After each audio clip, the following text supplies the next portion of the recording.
The reality of the matter is I've had bank accounts through big banks. And for those of you who don't know what I mean when I say big banks, those are banks such as Chase, Wells Fargo, Bank of America, TD Bank, etc. Versus credit unions are all banks that have credit union at the end. San Diego County Credit Union, Navy Federal Credit Union. I even had First Future Credit Union. But those are the two different things when I say credit unions. But I've had checking accounts through both of those entities. And the difference between both of those banks, one is for profit, one is non-profit.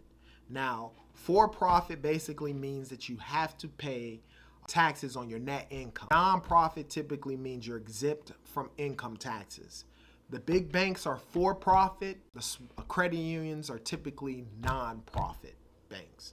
Now, the second big difference between the big banks and the credit unions is one is publicly owned, the other one is privately owned. Credit unions are typically privately owned, which means what?